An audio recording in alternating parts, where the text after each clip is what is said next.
We like to give it a couple of seconds of silence to make it real uncomfortable for the people logging in. Hi, everybody. We're excited about this one. I'm going to actually throw up a poll question while we get some people going here.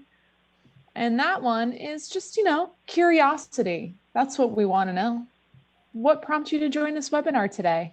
It's multiple choice, as they all are: education, purely for educational experience, project research. You have an upcoming TPRM project. And also, what's TPRM? We're going to find out today. You're not sure why you're here. Where are you? Well, I'll tell you. You're at the third-party risk management webinar with Prevalent. And then I'm a Prevalent customer, which is also great. You're continuing with your education of learning about your current program.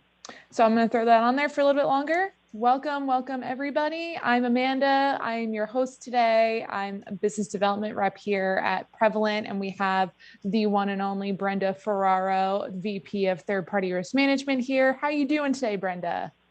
I'm doing well. I think. You're doing well. Good. I think. Having technical issues all day today, and I think you are too. So if we get through this 1 hour without glitchy voices, a computer going off or something like that, I think we'll be okay. Yeah, I think if you guys see that one of us is frozen, fear not. We'll figure it out. But I've moved 3 times already because of my internet. But hopefully we'll be good. Well, let's go ahead and start the preliminary things that we always need to talk about. You guys, this is being recorded. It will come into your inbox tomorrow, so you can watch it again, share it with whoever you want. This is for sure interactive. Even though we can't see or hear you, there's a Q&A little thing on the bottom. There's a chat. Please ask any questions right to what we're talking about, even though we want to talk to everyone and say what's up. But let's keep it in the third-party risk realm, if you don't mind, and let's talk as much as we can about this topic. And we're really excited about it because I'm even taking notes today. Okay. I need to know sometimes a little bit of a refresher, and I think it's great. So that's why we want to do this.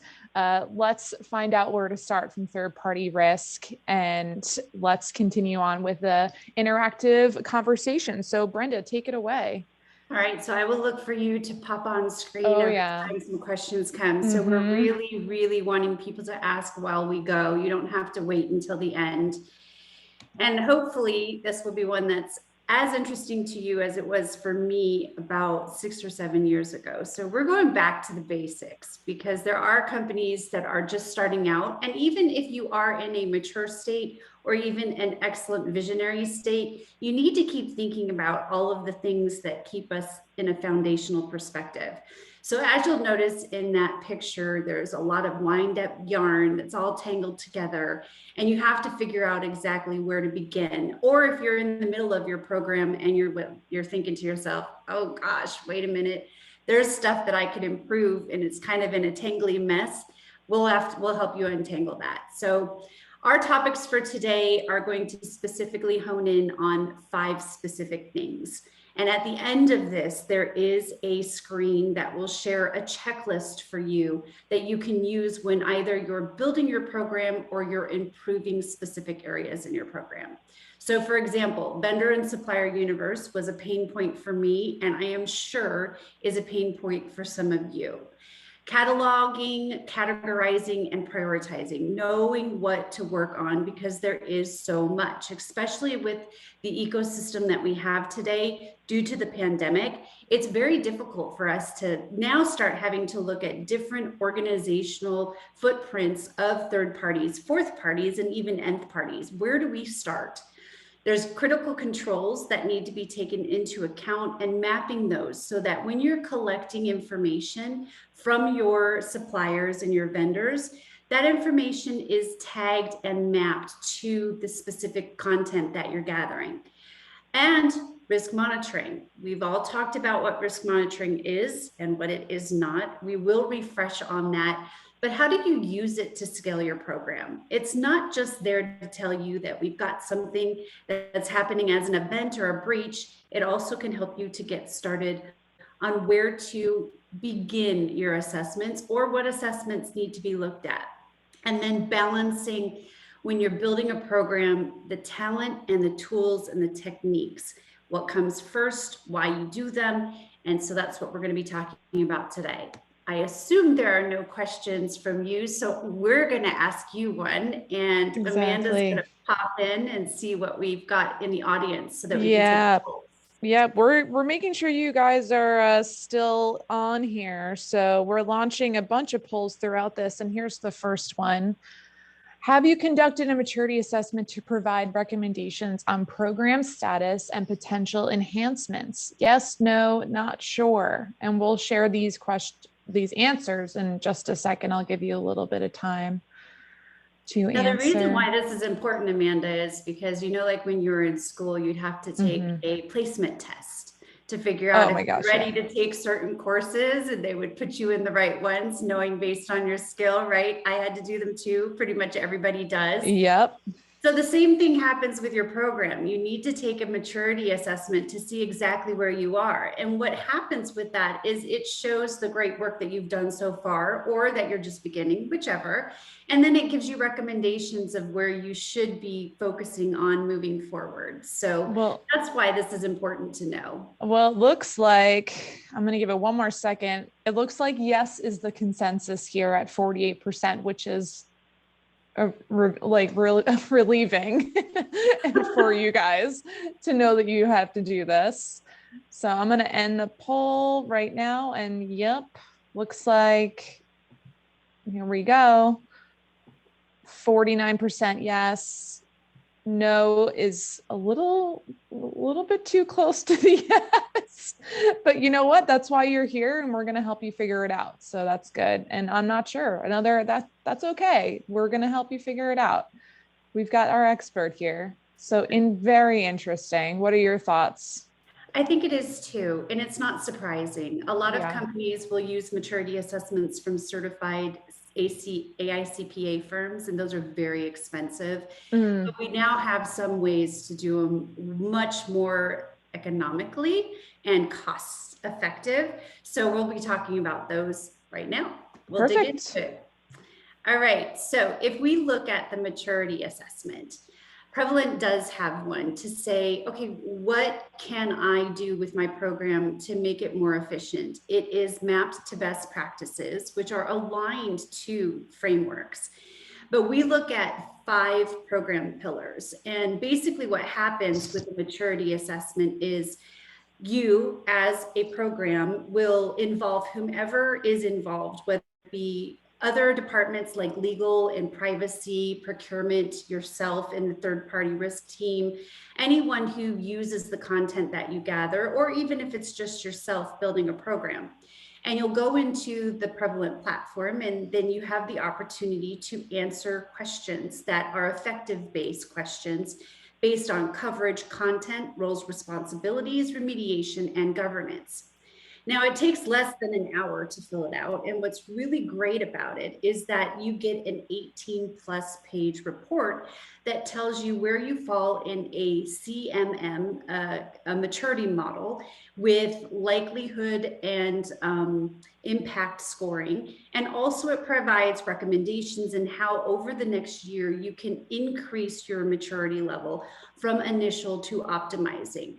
Now, we use this throughout that product, and it gives you the experience to say, oh my gosh, this is what the vendor goes through when they're answering a questionnaire. How easy is this? It's very user-friendly. And then you know exactly what your vendor will experience. So we've given you a teaser when using our maturity assessment to exactly know what they would feel, but also you get to see the information that is an output of what that is. Now, I've done a lot of presentations to companies, and they've been using these maturity assessments to ask for funding so that they can either get a tool or a platform or managed services or strategy services to help them grow.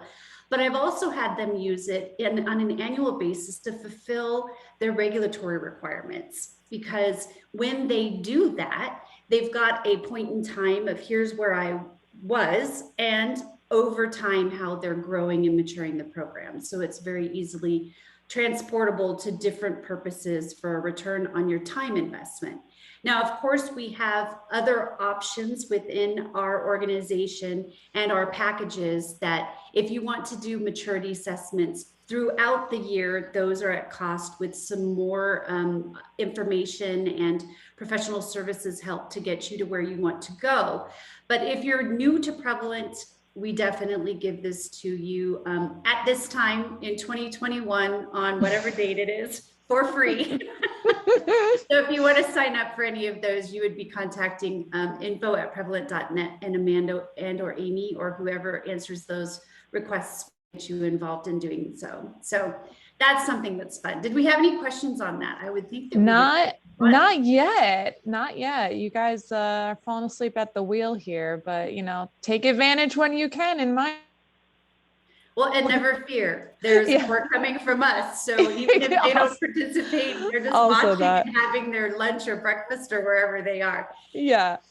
So if there's no questions, they can have them for the poll question. We'll give them questions. Continue, sorry. Great.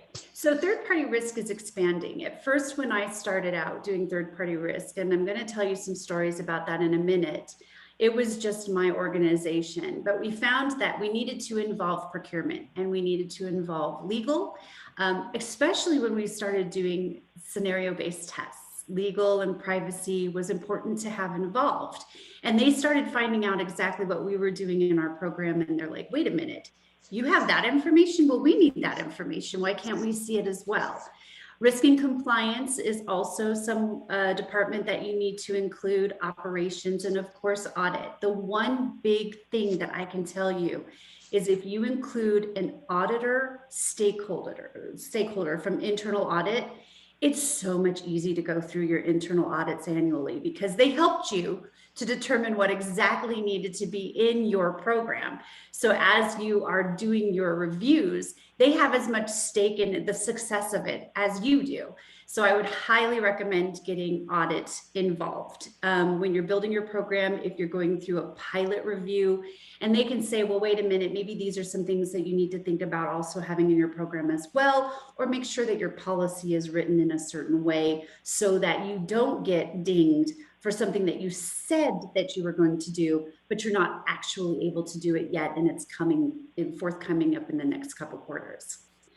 So those are the departments and key stakeholders that you want to make sure you include because it's going to be important to have them. They're your friends. At first, when I started, I was like, oh my gosh, they're going to have so many opinions. Do I really want them involved? Yes, the answer is yes.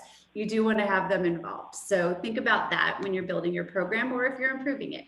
And now to our question, Amanda, what's next? Yep, let's see here. So the next question we have for everybody is, do you know the total volume of vendor supplier universe? Yes, I have a complete list with vendor point of contact information. Yes, but the list keeps changing on me. Arg. Yes, but I don't have point of contacts for all vendors and suppliers. Double arg. And no, I am still trying to identify my entire universe. And that is a rough thing to admit, but we're going to help you get there. Like I said, it looks like, wow, this is moving a lot. Okay. So right now, no, I'm still trying to identify my entire universe is number one at 38% for the time being. And then 10 points behind is yes, I have the complete list. So very stark difference of either yes or no, which is interesting. I'll give it a couple more seconds here. Oh, it looks like I have something. Oh, you are having a little audio trouble, according to a couple of people. Oh, but no, it might be okay. I think I am too, but it could be everyone. It's like one of those things. It's like, is it really us? All right, let's end this poll question here and let's share the results. And it looks like the number one is no. I'm still trying to identify my entire universe. And that's not surprising whatsoever. So I took my only device that was draining my internet and put it on cellular. So hopefully that will fix the problem. Yeah, I did the same. Okay, so we've got a 30% that says that they have a complete list. And I am jealous of you if that's accurate, because I'm going to tell you a story after this that's going to give you insight onto what I experienced. And you might have heard it before, but I might say it a different way because I never repeat myself, or sometimes I repeat it too much. The list keeps changing. Completely happened to me. So don't fear. There's ways that you can handle that. And then the point of contacts, do get a hold of Amanda or Amy at info@prevalent.net. We have this new thing that gives you point of contacts. So you're going to want to be hearing about that from them. I didn't have that when I had my program, and boy, do I wish I did, because at least we'd have somewhere to start. And then trying to figure out that universe, we're gonna discuss that too. So not surprising. It looks like an almost even split between yes, I have a complete list, and no, I'm trying to figure it out. So we'll move on. Did a chat come in and say that my voice audio is working better? Yep. Silly iPhone draining all this network capacity. Okay, so we're going to talk about a use case example. And what's interesting is I was going to try to be creative. About 7 years ago, I had this presentation that I literally traveled around with plastic cylinders that had closures, of course, with colored candies in them. And I would put them all underneath the table. And I would say, okay, everyone, here's how I started out my career in third-party risk. First of all, I didn't know anything about it. And I was more of an incident response, change management, problem management type of person. And I was lucky enough to get the experience to build a program from scratch. And when I was talking to my chief information security officer, which he taught me so much, and you probably all know who he is. And if you went on LinkedIn, you could figure it out. But I had a knowledge of there would be so many, and that so many was manageable. I was like, okay, I could do this. That's not a problem. I can figure out how to gather information on risk and try to figure out what risks needed to be tracked and build a program at the same time. But oh boy, did that change. And it changed on like a monthly basis. It wasn't just, here's what you have to work for a quarter. It was all of a sudden, oh, but wait a minute, there's this much from this department and this much from this department. We'll go into detail. And I'm not using real numbers in this. And I'm not saying what company it happened in. So hopefully that's kosher. But identifying the universe was one of the biggest nuts that I had to crack, because every time I would do reporting, it would consistently change. And when that changed, all of a sudden we had to repeat and do the reporting all over again. And it was just like this moving target all the time. And then prioritizing what to do just became unmanageable. And then setting expectations. So that was another thing that we had to also resolve. I'm hearing static, Amanda, are you? Like, yeah, a baby bit. Okay, all right. So hopefully it's not me, but I don't know if it's you that can go on mute when you're not on camera or not. I'm not sure. Let's see, I was on mute, but continue. I'll figure it out. Okay. Technology, woo! All right, so here is what happened with the unknown and the ever-expanding universe for me. So the first group of individuals that were in the supplier and vendor group were about 984, and it came from our original procurement. And I say original procurement because there was more than one that I found out that were writing contracts and spending money for the company. And of those, there were 300 that were critical. And I thought that at the beginning, all I was going to have to do was to review and identify risks and track those risks for 300 critical. Oh no, not just 300. It then expanded to, well, wait a minute, there's more. And unfortunately, the system in the procurement organization was not comprehensive enough to tell me who the point of contacts were, to tell me exactly who everybody was, what they were doing. And so then that opened up a whole nother realm of things that I needed to look forward to identifying and figuring out. Next, about a month later, we identified that, legal contracts were also something that we needed to look at, and those that we had secured as legal consultants and such. So there was 466 of those.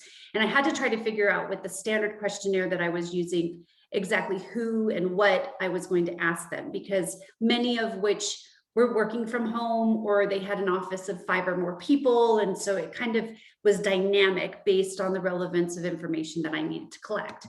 Next, now you know it's going to be a healthcare company, so I'm giving you a little hint. There were accountable care offices and health plan networks. And so there was 110 of those, and that came like a month later. So every month I was getting a little bit more nervous and a little bit more nervous. And when I started out, I was a team of 1. And then I became a team of 2. And then I ended up having additional resources and outsourcing services to help. Now, international was next. Look, the number got even bigger. There was 1,545 at that time. And delegates. So delegates was another organization where there was 145. Outside of that, so every single month, more and more were included. The affiliate third parties were about 368. So once you got your hands wrapped around, or at least I got my hands wrapped around exactly what was on my portfolio, I made sure that I knew exactly what the volume was. And we put a stake in the ground and we said, okay, we have gone out to the masses. We have asked everyone what is going to need to be reviewed and assessed. And the total volume came to 3,618. Now, did that change? Yes. Did it go up? Yes. But we put a stake in the ground and we said, okay, Brenda is going to make sure that the third-party risk governance, we didn't call it management, that the third-party risk governance organization was going to be reviewing in some capacity these 3,618.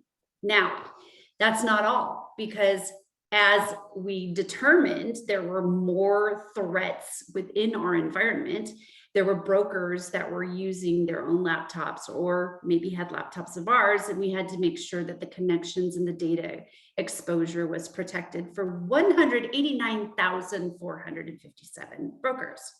And I'm sure that you in your organization may have this situation as well. And even if you only have 25 vendors and suppliers, it's just as important to make sure that you are determining which ones need to be assessed first, what you're going to focus on in a timeline, and then road mapping that out to, is it a 3-year plan that you're going to finally have everything evaluated? Is it a 2-year plan? Is it a 1? And at that point, there were some techniques that I was using, which included threat intelligence. We'll talk about that a little bit more from a threat monitoring perspective. And then also we changed our intake process to be very specific on attributes. What were the things that were important about these suppliers and vendors that would trigger certain issues and or review and due diligence? So, do we have any questions if you are not on mute? Not yet, but of course there is a poll question, Right, to make sure everyone stays engaged. And here we go. Launch poll question. Launch it. There we go. Do you have your vendors, suppliers categorized and prioritized? We have them categorized, but not prioritized. We have them prioritized, but not categorized. Oh my God, that's so hard to say. Yes, but I am not sure I am doing it right. No, I am still trying to figure out how to do this. Or yes, we have them both categorized and prioritized. It's almost like a riddle. I know. I'm going to see if I could tongue tie you. I guess. Yeah, you almost nearly did. And the reason why there's so many items is because there's so many different things that can happen here. We do this, but we don't do that. We do both. We don't do anything. And, or I just don't know. So I wanted to make sure we had enough options. Sometimes we don't put enough out there and we get a comment, where's my not applicable? Or yeah, exactly. Yeah, I get that feedback too. Well, it looks like 31%, which is the highest percentage right now, is no, I'm still trying to figure out how to do this, but very close behind is yes, we have them both categorized and prioritized, which is very impressive. Very. And the least amount, for fun fact for right now, is yes, but I'm not sure if I'm doing it right, which thanks for being honest. And you know, we're I'm like a broken record. We're here to help. But we are.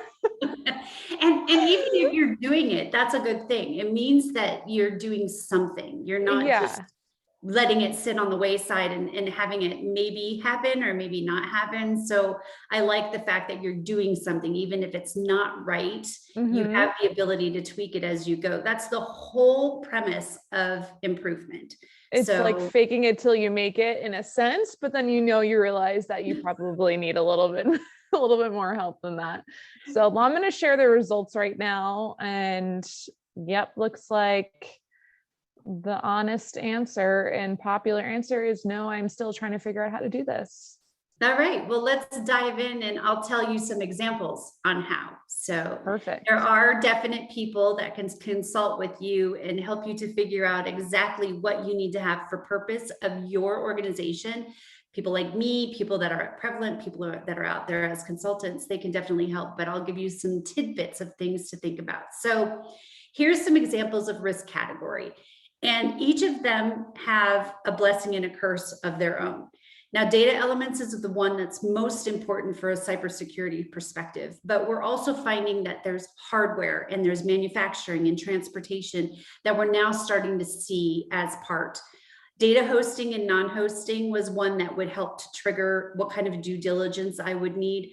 Service types or product types is another one. Locations is big. So as we have different locations that we're trying to either stay away from sanctions, or if there are situations where there might be software development being done in a location that you don't want it to be done, or if even you have a single point of failure type of service that is being done in a location that if that location is impacted by a natural disaster, what's going to happen? There was a story that I tell a lot about vials for specific medication that is being produced in one country, and if that country was to be hit, what would be the backup plan for the medication to get to the people and have in vials? And that question's coming, so let me go through two things and then we'll break for the question. Software, mobile, and web seems to be a trend on exactly where we're having a lot of our issues, especially from digital transformations and digitization. And then, of course, incident and response, like how many incidents have they had? Is this something that we need to be watchful of from their perspective? So, Amanda, what's our question? I'll unmute myself. Risk management can include many different areas. Where is the best place in the organizational hierarchy to position the department? So smaller departments, of course, are intertwining those companies together. So you're going to start seeing third-party risk management and procurement starting to engage together. And when they report, it's important that you have either a director or a CISO that is reporting directly to the C-suite and or the board, because the things that you're identifying are risks not only outside your company, but impacting your company. And so that needs to be something taken into consideration. When I'm like aging myself all the time. It's a birthday month in May, but anyway, when I was there, I reported to the security department. That security department was reporting into the CIO, and the CIO would allow the chief information security officer to go to the board meetings to reflect information. Now what I'm seeing is that there are business information security officers, chief information security officers, just security officers.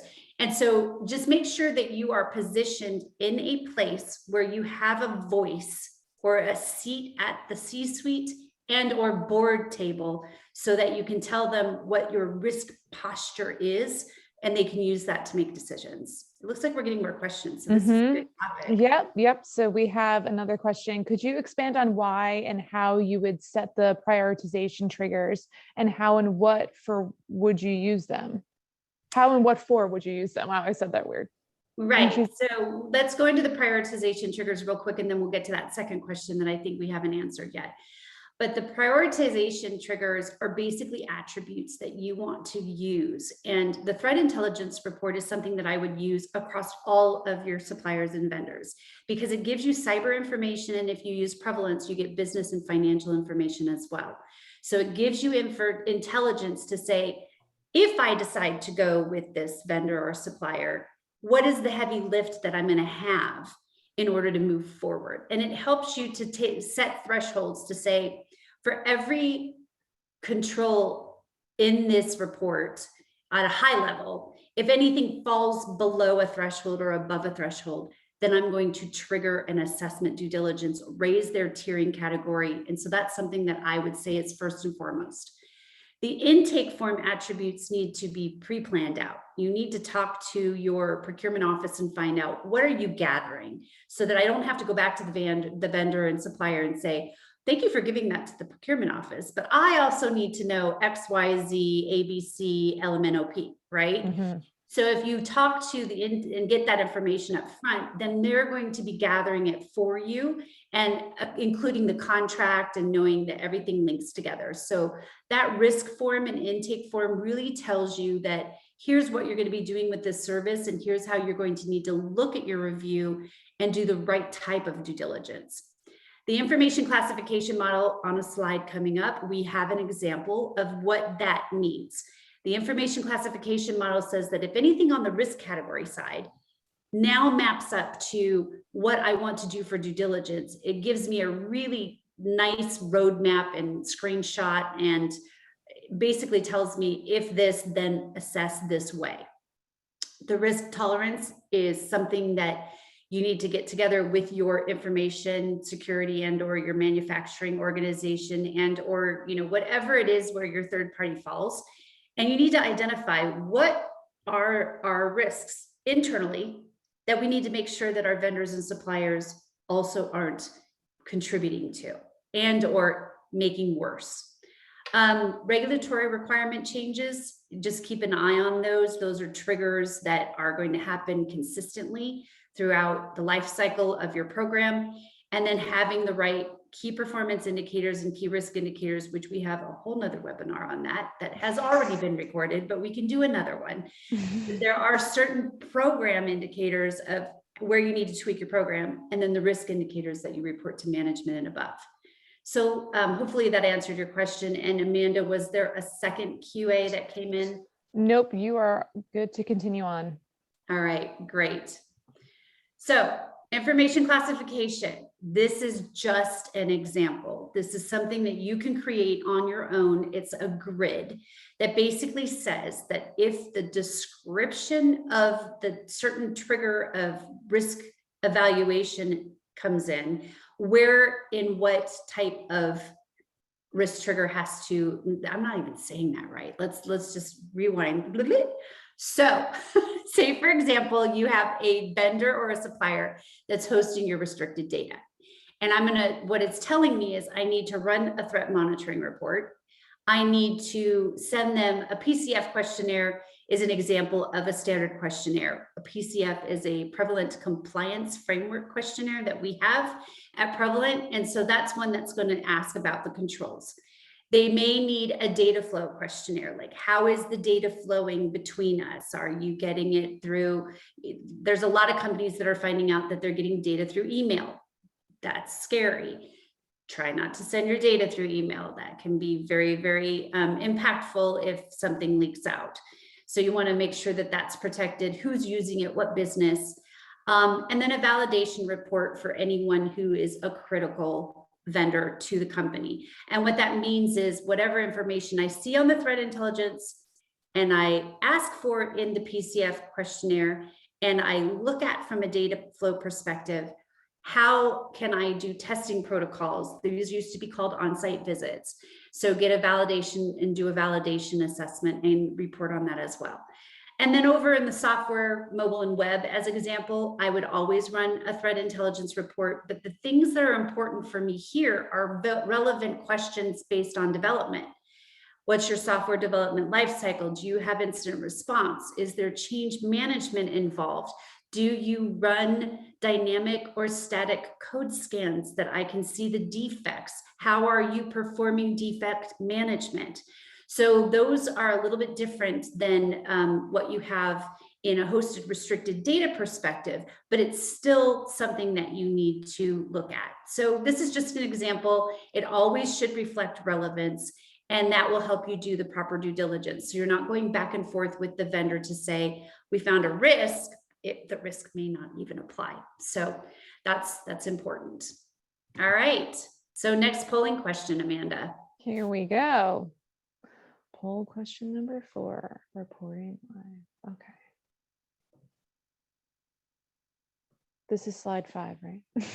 I mean, slide 12. Slide number 12. Yep, that's what I thought. I'm like, I'm tricking myself here. Okay. Does your third-party risk management program use key controls to identify critical risks? This is simple. Yes, no, or hey, what's a key control? It's Brenda's terminology and maybe some others. There are people saying that. It's okay. But a lot of it is yes so far. It's a whopping 57% so far of yes, 34% of no currently, and 9% of you're honest. What is a key control? Which, you know what, sometimes maybe I'd put that. Sometimes I draw a blank. I'm going to leave it up for a little bit longer, give it like 10 more seconds. But I'm glad to see that people are saying mostly yes. That's good. But if you don't know, that's okay too. Because when I first started, I was like, huh? What? Yeah, that's me as well. All right, here we go, guys. Let's share the results officially. And it looks like, yeah, 56% yes. Okay, well, great. So I'm going to tell you what a key control is from Brenda's Webster. And here we go. So a key control in most terms is a must-have control. So in every company, you should have a list of, in order to do business with us, these are the main controls that you need to have in place. Some examples of those are encryption in transit and at rest, or multi-factor authentication, or an effective and practiced incident response plan. That's just 3. I've been at companies that have had 65 key controls, and I have worked with companies that have had 5 to 12. So it's okay on whichever ones are important to your company, but it has to be specific to your industry and to your company.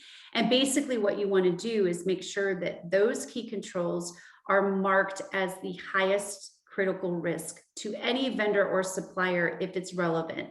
And the reason for that is because you want a trigger or a flag to trip to say they are doing business with us, but they are weak in this area. So if they're weak, that means you're weak, and you need to figure out how to mitigate that.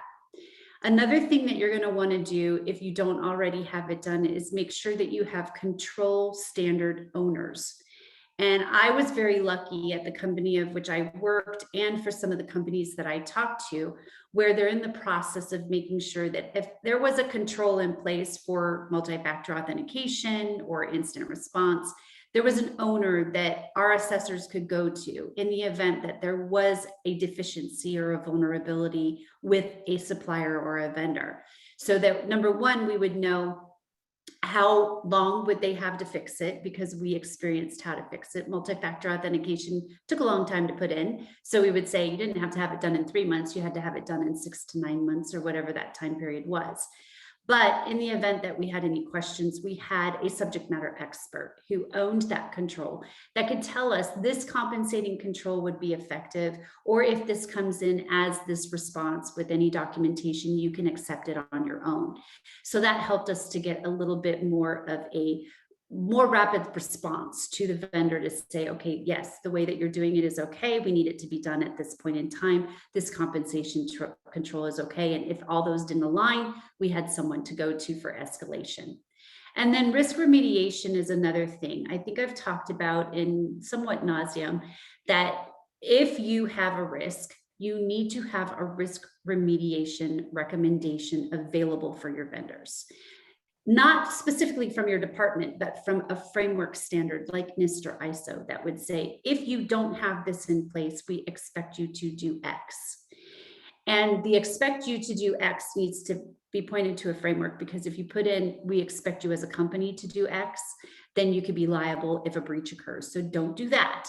But if you know exactly what those risk recommendations are from a NIST or an ISO or a standard framework perspective, then you can tell them this is what you need to do. And then what timelines that will have happen and what mitigation requirements. And then those will then become your mitigation plan agreements. So they'll either be able to agree through that with our platform or whatever way you're doing it. And then it will score. Now for the score variations, what I'm talking about here for key controls is every quarter you should be going through, are these key controls still the same ones that we should be using? Like when we went through the pandemic, those key controls probably stayed the same, but added more, especially with us working from home. And then the variation should be, it's a risk and it's scored as this. If it comes back mitigated, it lowers the score.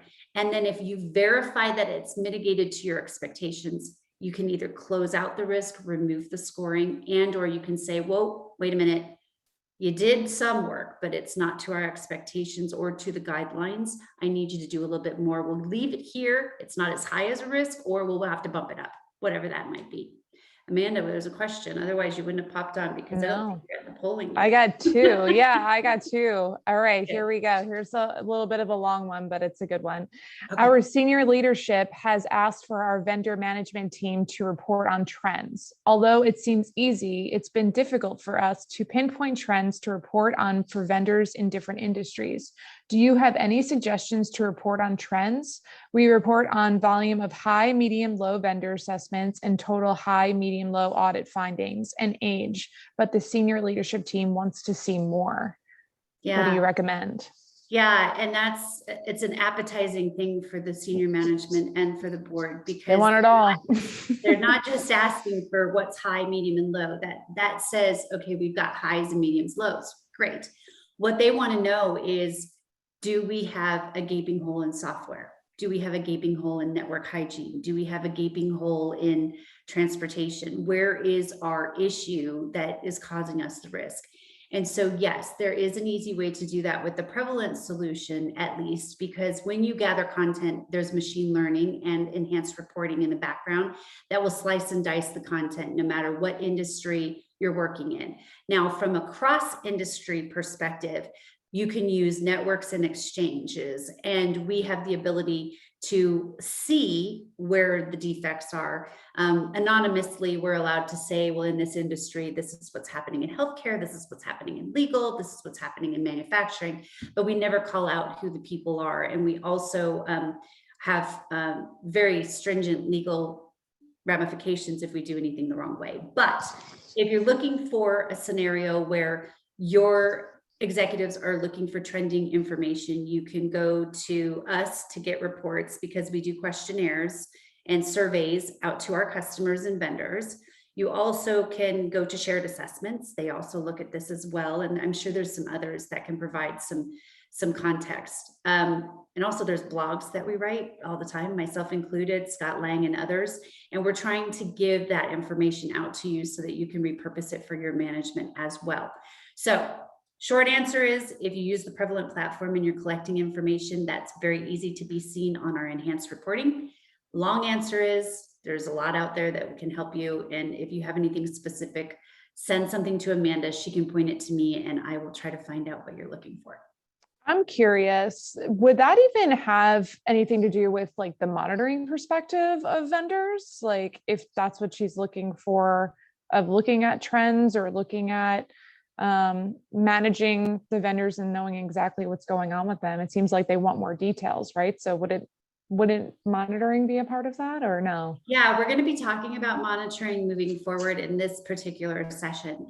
Okay, the one thing with monitoring is if you have information from a threat monitoring perspective, you have to be able to slice and dice the data and group it together so that you can see those. So yes, you can. If you're only using threat intelligence, yes. But what the best way to do it is when you're building your program is take the questionnaire. I do this all the time with my hands. I'm so sorry. You take the questionnaire from the inside and you ask the vendor what they're doing for controls. You take the threat intelligence from the outside and you look at what they're actually doing with their controls. Okay, I get it. Right. Or not, and then you marry it together. Yes. And then you do what the trends are. And then, yeah, they harmonize. Yeah, harmonize, normalize. Okay. Yep. See, we're all learning here, everybody. All right. So another question really quick is, were the key controls owned by IT or the business or both? Both. So you might have business continuity that may or may not fall in IT. Just, you can't really say it's IT or not IT, especially as we're going through this situation where we're branching out to so many other departments. Compliance, legal, privacy, procurement, they all may have some controls that are important to you. So depending on if you're looking at cybersecurity alone, or if you're looking at cybersecurity plus hardware, plus transportation, plus all these different other domains that are important to us, don't just seclude it to IT. It's a good place to start, though. I'm not going to say that it's not, but IT is a good place. Any other department can have vendors, right? So, I mean, you can house it in IT, but then you're really covering the whole company in that aspect. Or am I really off base here? No, you're not off base. You're not off base. The reason why, Amanda, is because some companies are using third-party risk management as an IT-based review. Right. Okay. And that's where we all started. And it's now expanding past cybersecurity. And so that's I think where the question's coming from. And so it's very relevant for today. Yeah.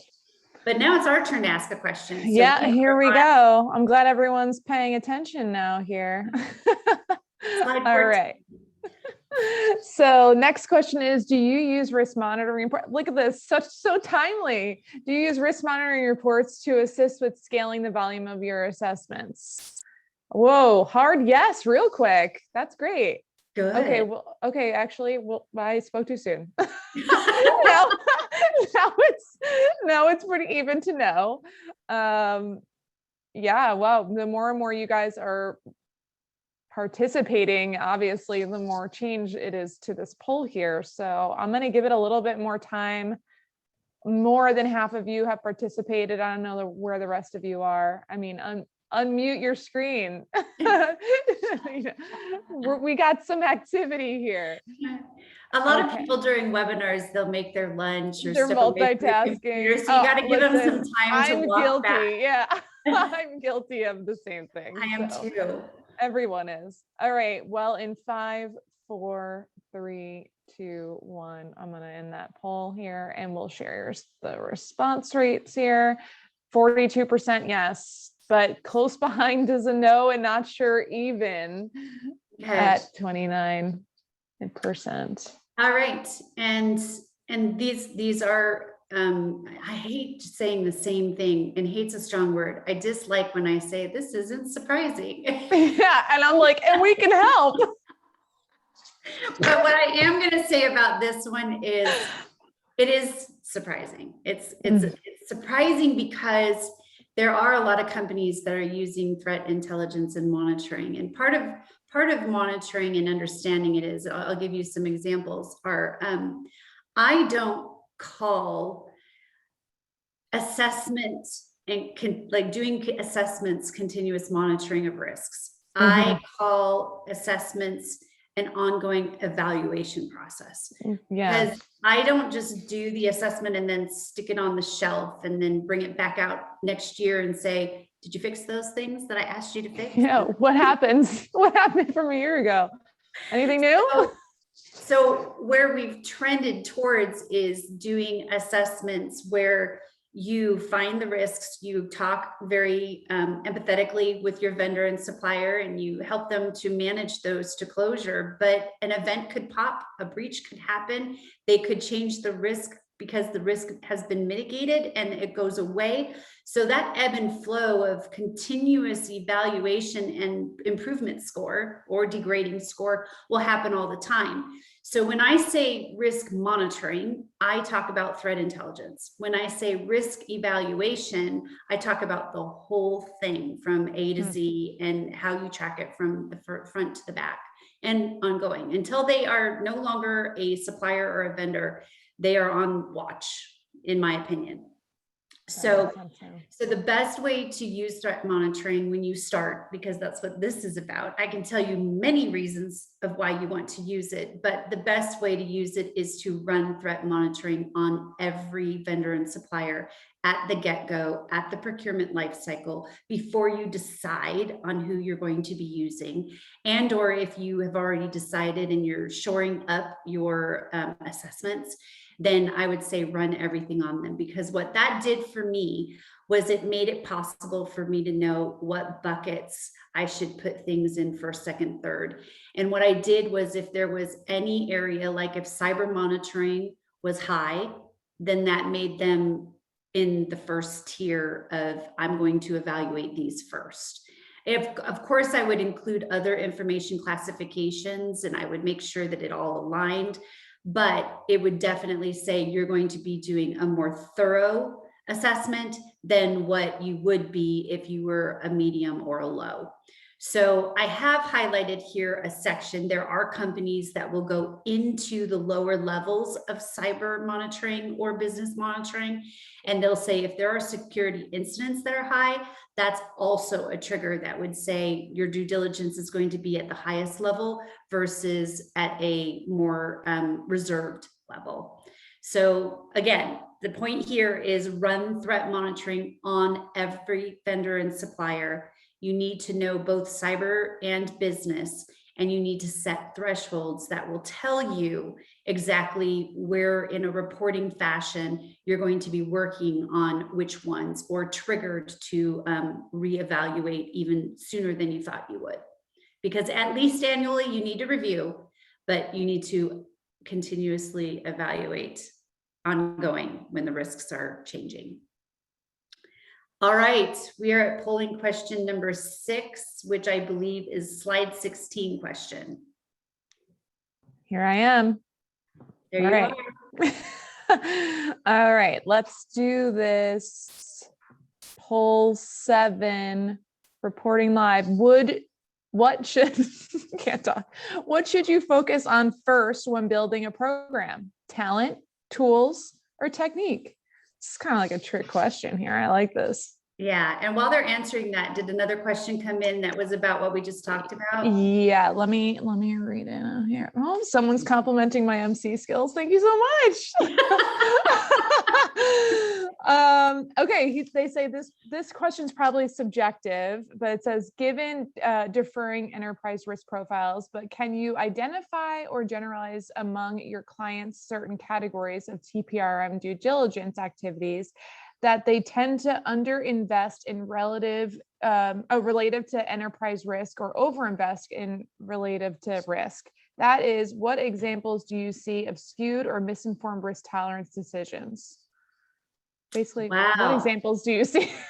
That's like a webinar in itself. That I know. Is a really good question. And I think, Amanda, if you could do me a favor, jot down a note that this question needs to be addressed in a full hour, because there are situations big one. Yeah, where for people sure. are overindulging or underindulging on certain risk scenarios. And part of that comes from the situations where they're not setting up their risks appropriately, and or evaluating their risks on an ongoing basis as well. So of course you've got risk key controls that you're looking forward to making sure that are all in line. But as you go through time, those change. And this doing so, having those quarterly reviews and getting that up to your management and your board can help with the finance situation. So if you find a company that's spending a lot of money on IT hygiene, but you're finding that your weakness is really in software development, that's something that you can prove with good machine learning and artificial intelligence, not only for your internal company, because Prevalent can do internal stuff too, but your internals and your external stuff that will say, hey, this is where our problem is. This is where we need to focus, at least for a quarter or a year or so. And that will help you out. And I've done that before, specifically in my program to help our program build. Mm-hmm. That question was anonymous, and not to call, obviously I can't call you out because you were anonymous, but really incredible question. If you're willing to give me your name, we'd love to pick your brain and learn a bit more about why you asked that question. So if you're interested to have a dialogue, just jot something down in the chat there for the panelists. Another question is, he revealed himself. Thank you so much. Okay. Another great question is, can we use the Prevalent platform software for vendor management and contract management? Yes, so we are heavily involved in including procurement. So I would recommend that you info@prevalent.net, reach out to Amanda and she can tell you exactly what that's about. We do have a webinar coming up in the next 2 months about procurement specifically. So that will be available to you as well. Well, Perfect. look at that. Yep. Technique. Someone's been cheating. Lies. Oh no, this is good. This is good because, and it does depend. You can always say that it depends, but in my training and in my history and in my exposure to all of this, techniques is number one, talent is number two, or tools is number two, and talent is number three. And the reason for that is because if you don't have a program in place, you can't really find a tool that's going to help you, and you won't be able to train your people to have the right talent. Tools sometimes come first, and what you can run into when you look for a platform or you look for tools first, it ends up driving your program in a certain direction, and it doesn't have as much flexibility. Now, there is a caveat with Prevalent. We're very flexible and we help you build your program, and we have the platform at the same time. But I would ask you to start thinking about those 5 things that are listed there. What adaptive enablement means is there's a friction that you can put in place in the culture change of your company. And you want to do the right type of friction. Happy friction is better than angry friction. And so there's techniques that can be used to change your culture. For the tools, they're listed all there. You may have a GRC, you might have vendor management solution, you might have standard or non-standard questionnaires, and you'll want to have all of that docketed. And is docketed even a word? Docked? Anyway. Yeah, I had no idea. I just wanted to give my feedback there. Documented, and then that way you can have it all ready for us to look at if you come over to Prevalent, and we'll integrate what you have decided to use into the platform as well. And then talent, you have to have incident response managers, process masters are good to have, or even someone who likes program management, risk managers, communication specialists, because you have to be able to speak the language of each of the departments. And of course, people who understand, I put nth party assessors because you're going to start doing more than third party. So your assessors and your practitioners and risk managers will always be looking at more than just the first perimeter. All right. So going on to our checklist, I promised you I would get you one. We don't have a ton of time to walk through the whole wheel, but take this when you get it from Amanda, when she sends it out to you, and make sure you're focusing on these 8 factors. Yeah, and take a screenshot right now, you guys, if you can. I'll smile. Yeah.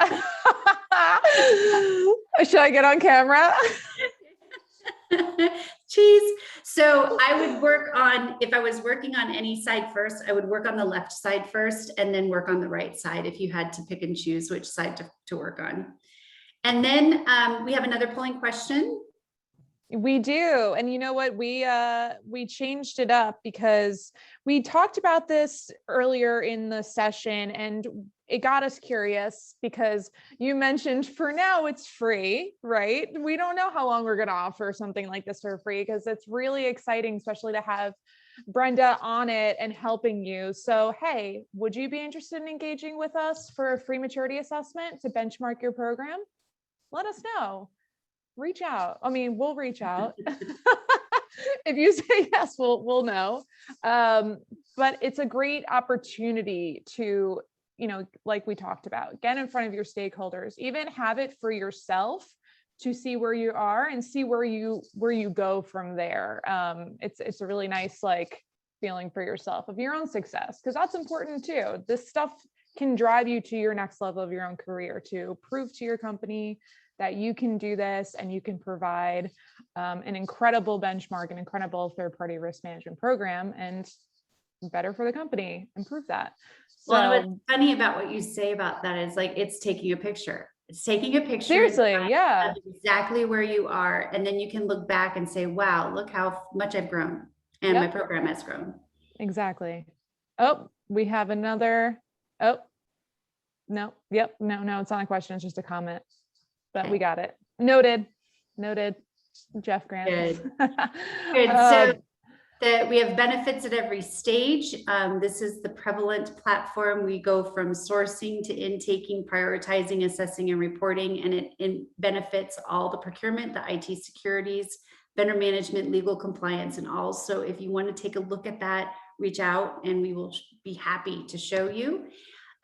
We are your trusted partner. We in 2020 we were recognized as the leader in the Magic Quadrant, and we have some really great companies like Pfizer, GSK, and Haynes that use our platform, and they actually are strategic partners with us and help us to improve our platform and give us advice on what their challenges are.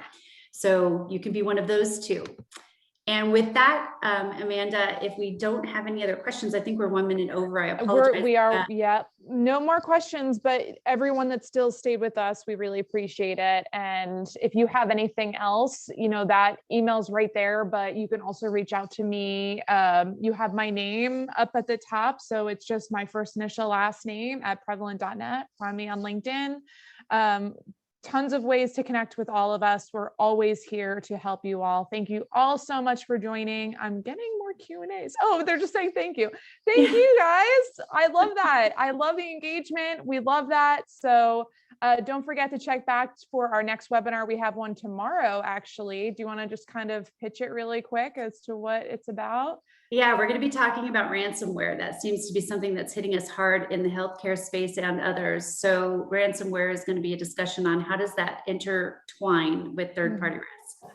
Perfect. Well, I hope you guys can join that one. We'll add it on our LinkedIn. It's on our Prevalent LinkedIn as well. So just scroll through. We'll hope to see you there. But again, thank you all for joining. And until next time, bye, Brenda. Bye. Have a great day. You too.